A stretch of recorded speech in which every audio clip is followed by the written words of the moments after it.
Nunca creí en las maldiciones, hasta que comencé a soñar con ella. Hoy te contaré la historia de la bruja Catalina, mi antepasada, que pactó con el diablo y cambió mi vida para siempre. Estoy aquí, en Mont-Cenis, desmontando los restos de una casa que ha pertenecido a mi familia durante más de 3 siglos. Una casa que ha sobrevivido al frío, al fuego y al silencio. Estas paredes crujen como si guardaran secretos. Y aquí, en este lugar olvidado, vivió la mujer de la que todos huyeron. Mi abuela la llamaba la pecadora eterna, pero los documentos que acabo de encontrar la llaman con otro nombre: Catalina de Mont-Cenis, mi antepasada, mi sangre. No soy historiador ni ocultista, pero soy el último de su línea. Y al abrir un arcón bajo la escalera, entre hojas sueltas, rosarios rotos y cenizas de cartas quemadas, entendí que su historia no podía morir conmigo. Catalina fue mucho más que una bruja. Fue una mujer poderosa que desafió a todos. Valiente, cultivada, hermosa hasta la provocación. Una mujer que se atrevió a desear poder cuando todas debían callar. Pero también fue una criminal. Usó el conocimiento que otros ocultaban para vengarse, para obtener placer, para desafiar a Dios. Y pagó con la soga lo que el pueblo nunca se atrevió a nombrar en voz alta. Lo que estoy a punto de contar no es una leyenda, es un legado y quizá una advertencia, porque en estos documentos no solo encontré su confesión, encontré su voz, su deseo y su pacto. ¿Y sabes qué es lo que más me aterra? Que mientras escribo estas palabras, no sé si intento liberarla o liberar algo que nunca debió volver a hablar. Mi familia siempre repitió la misma frase: Catalina lo tenía todo, hasta que lo perdió. Pero estos documentos van más allá. Cartas sin firma, transcripciones de confesiones, notas de curas aterrados y un dibujo rudimentario de un símbolo grabado en sangre. En una hoja mal doblada, escrita con tinta casi borrada, Catalina explica lo que la llevó a cruzar la línea. Ella había amado, había sido madre, y lo perdió todo a manos de un clérigo de sangre noble protegido por el obispado. Su hija, de apenas 7 años, fue enterrada en secreto. La llamaron bastarda, la llamaron impura. Catalina, marcada como pecadora, fue expulsada del convento donde sanaba a las mujeres del pueblo con sus remedios. El perdón no era una opción. La justicia no existía para ella. Solo quedaba el poder. ¿Crees que Catalina hizo bien en buscarlo? Déjalo en los comentarios. Las crónicas de la Inquisición recogen su primera desaparición. 5 noches sin rastro, justo durante la luna negra. Pero Catalina lo cuenta con otra voz, una más sincera. Dice que caminó durante horas, siguiendo un canto apenas audible entre los árboles del Mont-Cenis. Al llegar al claro, vio mujeres desnudas, con los ojos pintados de negro y las bocas cubiertas de barro. El aire olía a carne, a incienso y a algo más, algo como hierro caliente. Pero lo que Catalina encontró en ese claro cambió su vida y su alma para siempre. Allí, en ese círculo, no fue forzada, fue recibida. Se despojó de sus ropas como quien deja atrás una vida. Se arrodilló frente a la hoguera, dibujó un pentáculo con su propia sangre y pronunció un nombre que jamás se transcribe en estos papeles. El aquelarre fue una danza de sombras y deseo, cuerpos femeninos entrelazados, suspiros, lamentos que no venían del dolor. Una orgía sagrada. Pero lo que vino después fue mucho más que un ritual. En el centro apareció él, no con cuernos ni patas de macho cabrío, sino como un hombre imposible, alto, de mirada ardiente, con la voz de todas las lenguas, y ninguna. No tocó la tierra, pero tocó a Catalina. Ella escribió. Me miró como si fuera su igual. Me penetró como si fuera su reina. Y me marcó como si fuera suya. Y no me dolió. Fue redención. Al amanecer, las demás brujas se postraron. Catalina no.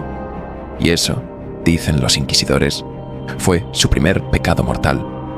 Catalina volvió al pueblo con la mirada encendida, las uñas largas y el don de saber cosas que nadie más debía saber. Sanó una pierna rota con solo soplar sobre la herida. Hizo abortar a una joven sin tocarla. Y a los pocos días, el cura que vi oló a su hija apareció muerto, colgado en su propia sacristía, con los ojos abiertos y una cruz invertida grabada en el pecho. Nadie habló, nadie lloró. ¿Crees que Catalina hizo justicia o cruzó una línea peligrosa? Dímelo en los comentarios. Pero su poder no se detuvo ahí. Catalina escribió una frase que aún resuena. El diablo no exige obediencia, solo consecuencia. Y las consecuencias llegaron. Hombres amanecían gritando su nombre. Animales aparecían degollados en la puerta de la iglesia. Un comerciante que se negó a pagarle desapareció sin dejar rastro. Muchos la adoraban, pero otros empezaron a temerla, incluso entre las suyas. Porque cuando una mujer no obedece ni a los hombres, ni a los demonios, lo que le queda es el abismo y la envidia de otros. Y fue en ese abismo donde la traicionaron. No fue un inquisidor quien la delató, sino otra bruja, una de las que la recibió aquella noche en el claro. Catalina la llama en sus escritos la envidiosa. Una mujer que no soportó verla poderosa, que pensó que, al delatarla, ganaría el favor de los hombres de Dios. Pero la envidia nunca trae redención. La detención fue brutal. La sacaron desnuda, con los pies marcados por símbolos invertidos, y un colgante en forma de media luna que ninguna mano pudo arrancar. Escupió al obispo, rió al ver la cruz, y gritó, antes de ser encadenada: que el fuego juzgue lo que el hombre no entiende. El juicio fue una farsa. Los inquisidores ya tenían el veredicto antes de empezar. Durante 9 días la torturaron, con tenazas al rojo vivo, con agua helada, desgarrándole la planta de los pies para que no volviera a caminar sobre tierra bendita. Pero Catalina no gritó, no negó, no suplicó. ¿Habrías desafiado a la Inquisición como Catalina? Dímelo abajo. En cambio, confesó, con palabras que aún estremecen: he amado al diablo con más verdad que la que vuestras esposas han amado a Dios. He sido su templo y su espada. He llevado la vida donde vosotros solo sembráis muerte. ¿Y ahora venís a castigarme porque teméis lo que no podéis poseer? En el acta del juicio hay una página manchada con una tinta roja que no corresponde al resto. Un símbolo, una estrella de 8 puntas cruzada por una serpiente. Y una frase: este cuerpo será horca, pero su alma no se deja colgar. La colgaron al amanecer en el centro del pueblo. Y antes de que sus pies dejaran de agitarse, una tormenta azotó Montseny como nunca antes. La soga se quemó, su cuerpo cayó, y nadie se atrevió a tocarlo. Un cuervo se posó sobre su pecho aún tibio y cantó con voz humana, repitiendo una palabra que los inquisidores no se atrevieron a transcribir. Eso no está en los documentos oficiales.